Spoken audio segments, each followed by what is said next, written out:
விஜயை நேசிப்பவர்கள், விஜய்க்காக நான் எதையும் செய்வேன், விஜய்க்காக தான் நான் ஓட்டு போடுவேன், விஜய் தான் அடுத்த முதலமைச்சர், வரக்கூடிய 2026ல நாங்க அவரை முதலமைச்சரா உட்கார வைக்க போறோம் சொல்பவரா நீங்கள்? நான் உங்களுக்கு நான் முதல்ல ஒரே ஒரு சின்ன ஒரு கொஸ்டின் கேட்டுக்கிறேன். அந்த கொஸ்டின் கேட்கறதுக்கு முன்னாடி இந்த வீடியோ கொஞ்சம் பாருங்க. முன் அனுபவம் எதுவுமே இல்லாம உங்களை வச்சு படம் பண்ணணும்னு நினைக்கிற இந்த இளைஞர்களுக்கு உங்க சார்பா நீங்க என்ன சொல்ல விரும்புறீங்க?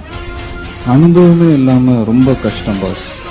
அந்த ஃபீல்ட்ல ஒர்க் பண்றதுன்றது ரொம்ப கஷ்டம். அதாவது 2007 அப்போ ஒருத்தர் அவர் கொஸ்டின் கேட்கிறாரு.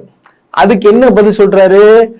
அது எப்படிங்க, என்னதான் கதை இருந்தாலும் முன் அனுபவம் இருக்கணும் இல்லையா, அது இருந்தா தானே கரெக்டா படம் பண்ண முடியும் அப்படின்னு சொல்ற. எதுக்கு? ஒரு படத்தை இயக்குவதற்கே முன் அனுபவம் தேவை இல்லையா? அப்போ ஒரு முதலமைச்சர் ஆகணும்னா என்னென்னலாம் பண்ணிருக்கணும், அவர் என்னென்ன பண்ணிருக்கணும்? சிம்பிள் பேசிக்ங்க. மக்களுக்காக எதுக்காக அவர் போராடினாரு, இல்ல எத்தனை பேருக்கு உதவிகள் செய்தாரு, அவரால எத்தனை பேர் வாழுறாங்க அப்படின்ற ஒண்ணு இருக்கணும் இல்ல.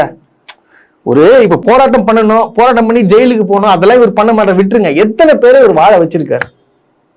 இல்லங்க என்ன ஒரு வாழ வச்சாரு, நான் அவரால் தான் நான் வாழறேன் அப்படின்னு சொல்றவங்க எத்தனை பேர்? எப்படி அவர் முதலமைச்சர் ஆக்குவீங்க?